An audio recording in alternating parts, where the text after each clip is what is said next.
감히 천민 출신이 어떻게 이 자리에 서 있는 거야? 이건 인도 교육계의 수치야. 인도 뉴델리의 최고급 호텔 연회장, 금방이라도 폭발할 듯한 고함이 터져나옵니다.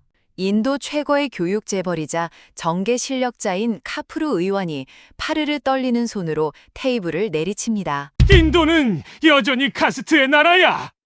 그 맞은편, 우아한 한국식 정장을 입고 단아하게 앉아있는 여인 프리아는 눈길 한번 피하지 않고 찻잔을 내려놓습니다. 의원님, 인도에선 여전히 카스트가 법일지 모르겠지만 제가 배운 대한민국에선 실력이 곧 법입니다.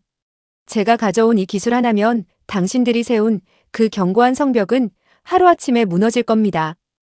불과 20년 전만 해도 그녀의 아버지는 카푸르 가문의 마당을 쓸던 하인이었습니다. 하지만 지금 그녀는 전 세계가 주목하는 AI 교육 기업의 CEO이자 대한민국 명문대의 교수로서 고국을 찾아왔습니다. 자신을 멸시하던 권력자들을 단 한마디로 제압하는 이 통쾌한 역전극. 흙먼지 날리던 인도 시골 소녀가 어떻게 한국의 심장을 흔들고 전설이 되었는지 지금 대반전의 현장을 확인해 보십시오. 오늘 들려드릴 이야기에 앞서 구독과 좋아요로 응원을 해주신다면 더욱 감동적이고 따뜻한 이야기로 찾아뵙는데 많은 도움이 될 것입니다. 감사합니다. 저는 프리아입니다. 지금은 대한민국 서울의 한 대학 강단에 서 있지만 제 기억의 뿌리는 여전히 인도의 뜨거운 태양 아래 붉은 흙먼지가 날리던 그 작은 시골 마을에 머물러 있습니다. 여러분은 상상조차 하실 수 없을 겁니다. 태어날 때부터 내 이름 뒤에 보이지 않는 낙인이 찍혀 있고 그 낙인이 내 평생의 직업과 먹을 수 있는 음식, 심지어 내가 만날 수 있는 사람까지 결정해버리는 그런 세상을 말이죠. 제 아버지는 마을의 유력자인 카푸르 가문의 마당을 쓸고 가축을 돌보던 하인이었습니다. 아버지는 늘 고개를 숙이고 사셨습니다. 혹여나 카푸르 의원의 그림자라도 밟을까봐 자신의 천한 신분이 그 고귀한 분들의 기운을 흐릴까봐 늘 조심하고 또 조심하셨죠. 어린 제 눈에는 그 모습이 너무나 가슴 아팠습니다. 아버지, 왜 우리는 저 사람들 앞에서 당당하지 못해요? 라고 물을 때마다 아버지는 제 입을 틀어막으며 말씀하셨습니다. 프리야, 이건 우리가 바꿀 수 있는 게 아니란다. 이건 신이 정해주신 운명이야. 하지만 저는 그 운명이라는 말이 죽기보다 싫었습니다. 흙바닥에 앉아 무릎 위에 낡은 공책을 올리고 공부를 할 때마다 저는 저 담장 너머의 세상으로 나가고 싶다는 갈망에 목이 말랐습니다.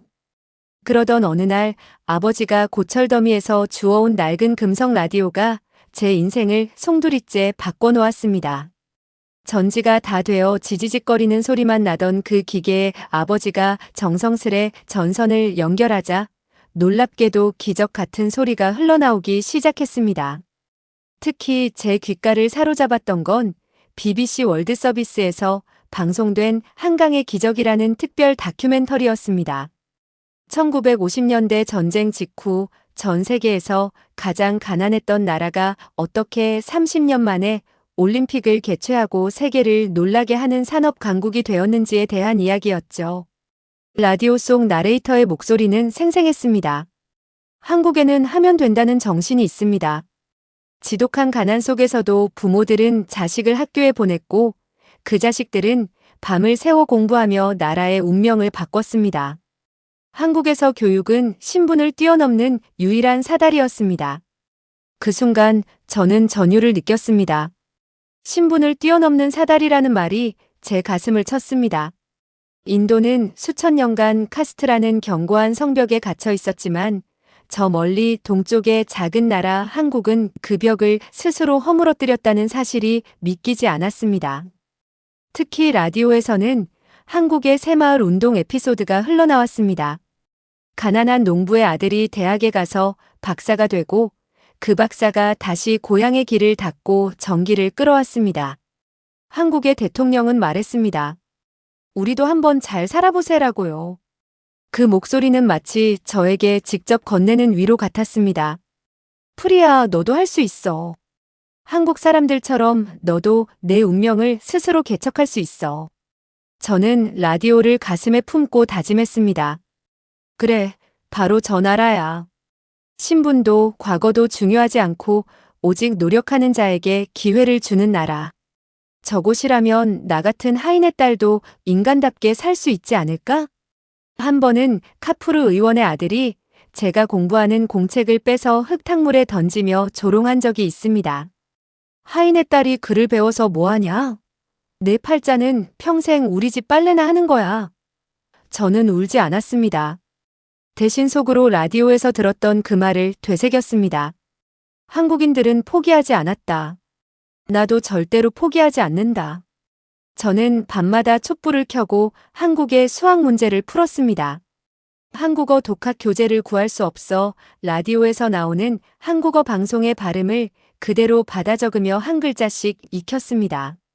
안녕하세요, 감사합니다 할 수 있습니다. 이 짧은 단어들이 제게는 신분제를 부수는 강력한 주문처럼 느껴졌습니다. 마을 사람들은 저를 보고 미쳤다고 했지만 저는 확신했습니다. 저 낡은 라디오를 만든 사람들의 나라로 간다면 내 인생에도 기적이 일어날 것이라고요.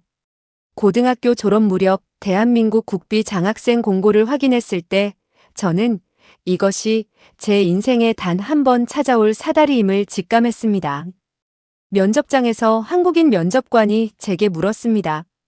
프리아 씨에게 한국은 어떤 의미입니까? 저는 떨리는 목소리로 하지만 단호하게 대답했습니다. 제게 한국은 낡은 라디오에서 흘러나온 구원의 목소리입니다. 신분이 아닌 오직 실력으로만 저를 봐줄 수 있는 유일한 세상입니다. 떠나던 날 아버지는 제 손에 그 낡은 금성 라디오를 쥐어주셨습니다. 저는 그 라디오를 보물처럼 가슴에 품고 비행기에 올랐습니다. 흙먼지 날리는 고향을 뒤로하고 오직 실력으로만 평가받는다는 약속의 땅 대한민국을 향해 날아오르는 그 순간 제 심장은 터질 듯이 뛰고 있었습니다. 이제 더 이상 저는 누군가의 그림자를 피하는 하인의 딸이 아니었습니다. 저는 제 인생의 주인이 되기 위해 대한민국이라는 거대한 도전 앞에 당당히 서 있었습니다. 인천공항에 내린 첫날, 저는 얼어붙은 것처럼 그 자리에 서 있었습니다. 인도 시골의 흙먼지와는 차원이 다른 차갑고 투명한 공기, 그리고 거울처럼 반짝이는 공항 바닥을 보며 저는 제가 정말 다른 세상에 왔음을 실감했습니다. 하지만 설렘도 잠시 서울대학교 기숙사의 짐을 풀자마자 현실이라는 거대한 벽이 저를 덮쳤습니다. 가장 먼저 저를 괴롭힌 것은 언어의 장벽이 아니었습니다. 바로 인도의 계급의식이 제 뼛속까지 남긴 그 지독한 눈치 보기였죠. 기숙사 식당에서 처음 밥을 먹던 날을 저는 평생 잊지 못합니다. 학생들과 교수님들 그리고 학교의 경비 아저씨와 청소 아주머니들이 한 줄로 서서 똑같은 식판에 똑같은 음식을 담아 한 테이블에서 식사를 하는 게 아니겠습니까? 인도의 카푸르 의원 집안 같았으면 상상조차 할 수 없는 광경이었습니다. 저는 구석진 자리에서 식판을 든 채 부르르 떨고 있었습니다.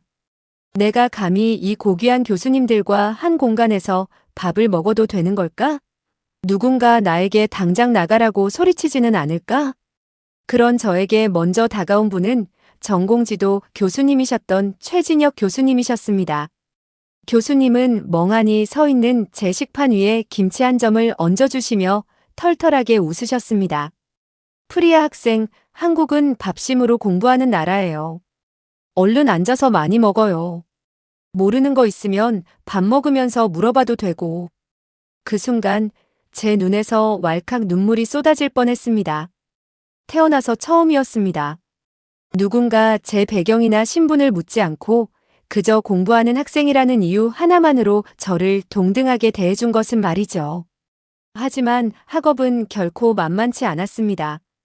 특히 전공 수업인 디지털 회로 설계 시간은 제게 지옥과도 같았습니다.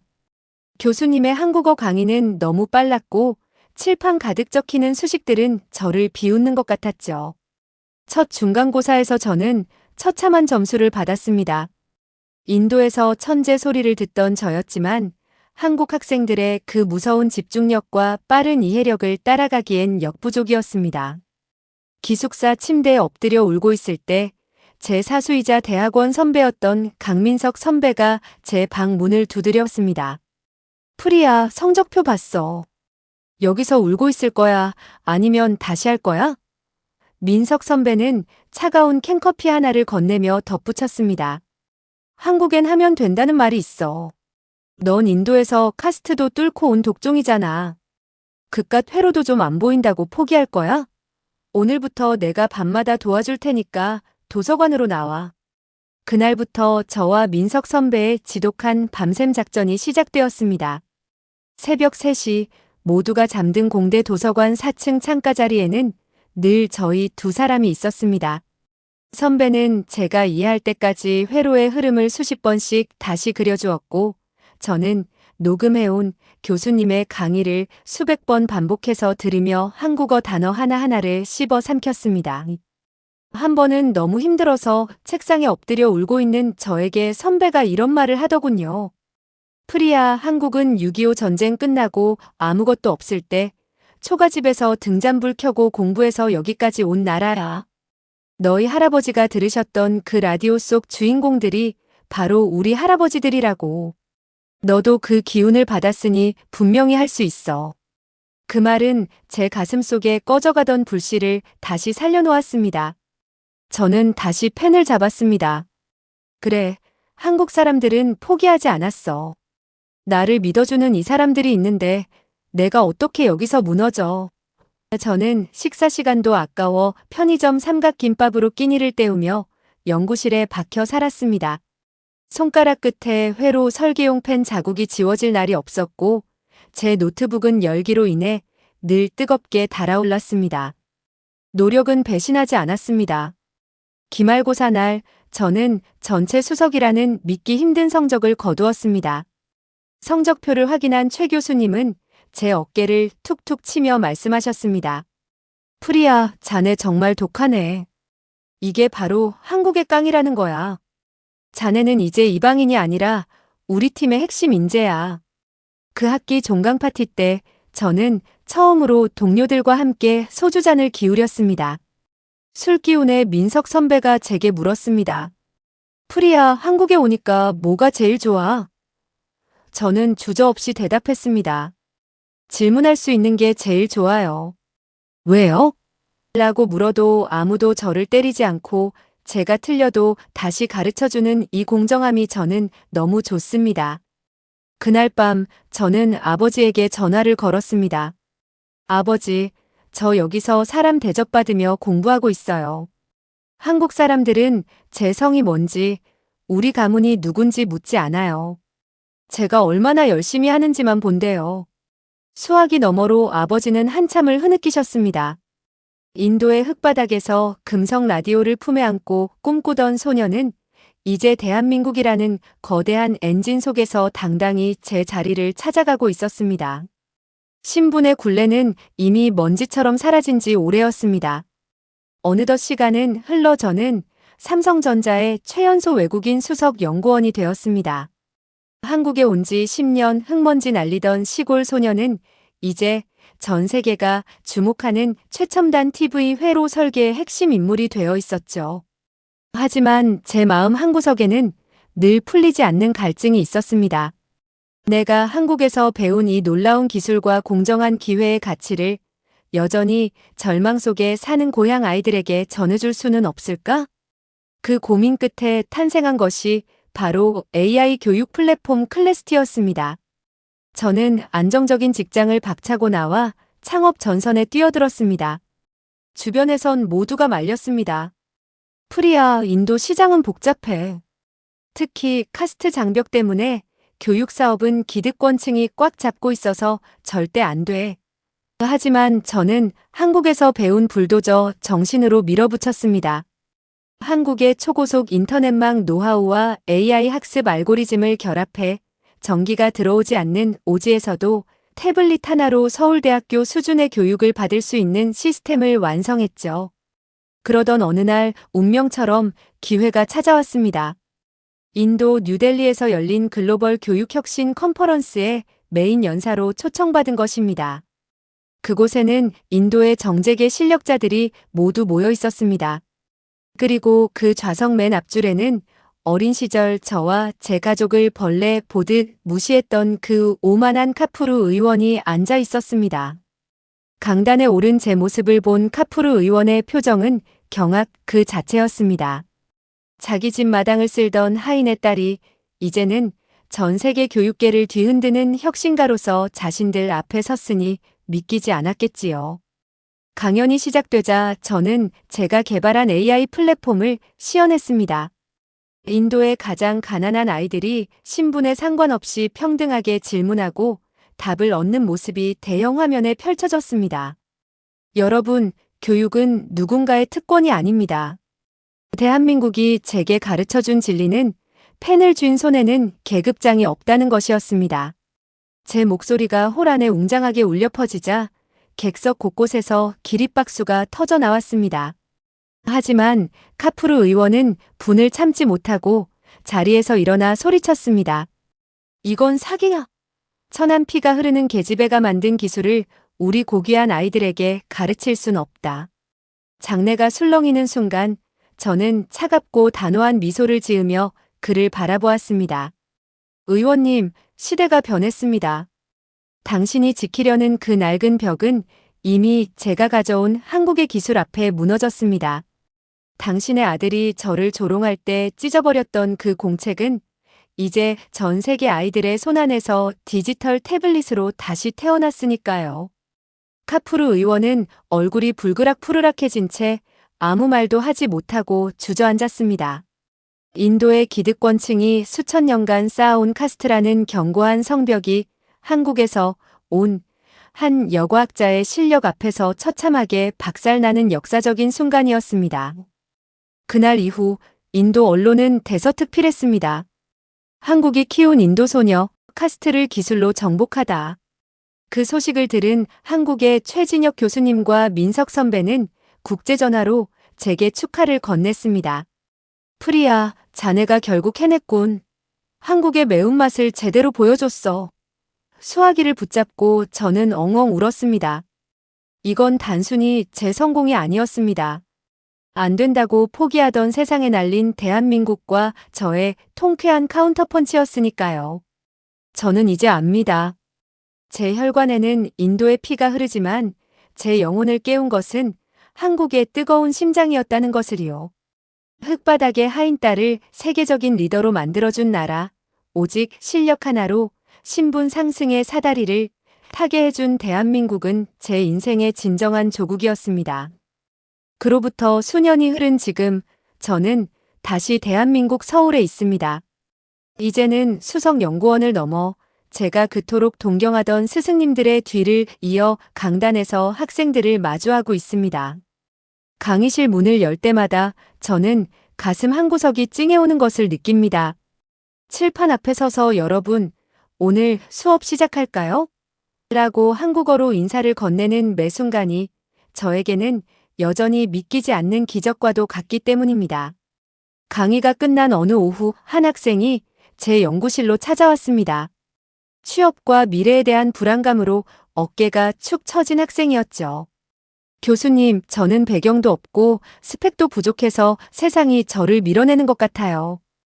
그 학생의 눈망울을 보며 저는 조용히 제 책상 서랍 깊숙이 넣어두었던 낡은 물건 하나를 꺼냈습니다. 바로 아버지가 쥐어주셨던 그 녹슬고 때 묻은 금성 라디오였습니다. 이게 뭔지 아니? 이건 30년도 더 된 한국산 라디오야. 인도 시골의 하인딸이었던 내가 이 작은 기계에서 나오는 한국 소식을 듣고 꿈을 꿨단다. 세상이 너를 밀어낸다고 느껴질 때 이 라디오를 만든 사람들을 떠올려 보렴. 아무것도 없던 폐허에서 세계 최고의 나라를 일궈낸 건 바로 내 할아버지와 아버지들의 꺾이지 않는 마음이었단다. 학생의 눈에 생기가 도는 것을 보며 저는 깨달았습니다. 제가 한국에서 받은 가장 큰 선물은 화려한 경력이나 성공이 아니었습니다. 어떤 절망 속에서도 다시 일어설 수 있다는 불굴의 의지, 그리고 타인의 고통을 외면하지 않는 한국인 특유의 따스한 정이었습니다. 저는 그 감사의 마음을 담아 또 다른 도전을 시작했습니다. 한글의 원리를 담은 건강 간식 브랜드 도전을 런칭한 것이죠. 한글 자음과 모음 모양으로 구워낸 이 과자는 이제 아시아를 넘어 유럽과 미국의 한글 학교에서도 교구로 쓰이고 있습니다. 외국인인 제가 한국의 문자를 전 세계에 알리는 전령사가 되었다는 사실에 때로는 가슴이 벅차올라 한강을 바라보며 남몰래 눈물을 훔치기도 합니다. 이제 저는 인도보다 한국에서 산 날이 더 많아졌습니다. 명절이면 가족들과 둘러앉아 서툰 솜씨로 송편을 빚고 동네 이웃들과 김장 김치를 나누며 소소한 정을 나눕니다. 피부색은 다르지만 이웃들이 프리야 교수, 이번 김치 아주 맛있게 됐어. 라며 건네는 따뜻한 말 한마디에 저는 제가 진정으로 이 땅의 일원이 되었음을 느낍니다. 얼마 전 고향의 아버님께 영상통화를 걸었습니다. 아버님은 여전히 그 낡은 라디오를 머리맡에 두고 계시더군요. 프리야, 내가 한국대학의 교수가 되었다는 소식에 우리 마을 사람들이 더 이상 나를 무시하지 않는단다. 한국이라는 나라가 내 딸뿐만 아니라 이 애비의 부서진 자존감까지 고쳐주었구나. 아버님의 주름진 얼굴에 흐르는 눈물을 보며 저도 약속했습니다. 아버지, 대한민국이 저를 키워준 것처럼 저도 이제 이 나라의 아이들을 위해 제 모든 것을 바칠게요. 저 프리아에게 대한민국은 단순한 타국이 아닙니다. 흙바닥에 버려졌던 제 꿈을 보석처럼 닦아준 은인이자 신분의 사슬을 끊어준 해방의 땅이며 마침내 제 영혼이 쉴 곳을 찾은 영원한 조국입니다. 제 인생의 주파수를 한국에 맞추게 해주신 할아버지와 이방인인 저를 따뜻하게 안아준 모든 한국분께 고개 숙여 깊은 감사를 전합니다. 대한민국 진심으로 사랑합니다. 오늘 프리아 교수의 영화 같은 삶의 궤적을 함께 따라가 보셨는데 여러분의 마음속엔 어떤 울림이 남으셨나요? 인도 시골의 가난한 하인 딸로 태어나 평생을 흙바닥만 바라보며 살아야 했던 한 소녀가 대한민국이라는 기적의 땅을 만나 세계적인 리더로 우뚝 서기까지 그 여정은 결코 쉽지 않았을 겁니다. 하지만 그녀를 잡아준 것은 오직 실력 하나로 사람을 평가해준 우리 대한민국의 공정한 품격과 이방인을 제자이자 따뜻한 정이었습니다. 프리아 씨가 책상 서랍 속에 소중히 간직한 그 낡은 라디오처럼 어쩌면 우리 대한민국 자체가 전 세계 절망에 빠진 이들에게 희망의 주파수를 송출하는 거대한 라디오가 아닐까 생각합니다. 우리 어르신들이 피땀 흘려 일궈낸 이 나라가 이제는 국경을 넘어 한 사람의 운명을 바꾸고 한 가문의 자존감을 세워주는 등불이 되었다는 사실에 가슴 한구석이 웅장해집니다. 시작이 반이다라는 우리 속담처럼 낡은 라디오 하나에 인생을 걸었던 프리아 씨의 용기, 그리고 그 용기를 외면하지 않고 기회의 사다리를 놓아준 우리 사회의 성숙함이 오늘날의 이 감동적인 역전극을 만들어냈습니다. 이 나라를 이토록 자랑스럽게 일구어 오신 우리 어르신들, 당신들이 계셨기에 오늘 같은 기적의 이야기도 세상에 나올 수 있었습니다. 여러분의 생각은 어떠신가요? 프리아 씨와 같은 외국인 인재들이 우리 곁에서 함께 꿈을 키워가는 모습이 참으로 대견하고 뿌듯하지 않으신지요? 특히 대한민국이 신분에 가로막혀 꿈을 펼칠 수 없는 인도의 아이들에게 공정하고 평등한 시스템에서 성장할 수 있는 기회를 주며 전 세계에 선한 영향력을 행사할 정도의 국격이 되었다는 게 얼마나 뿌듯한 일입니까? 여러분이 일궈낸 이 땅에서 수많은 프리아들이 오늘도 꿈을 꾸고 있습니다.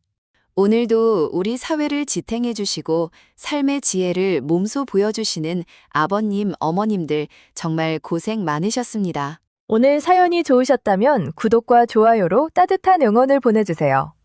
또한 여러분이 평소에 느끼셨던 대한민국의 자랑스러운 모습이나 오늘 사연을 듣고 느끼신 지혜로운 생각들을 댓글로 나눠주시면 큰 힘이 될 것입니다. 여러분의 소중한 의견 하나하나가 우리 채널을 이어가는 등불이 됩니다.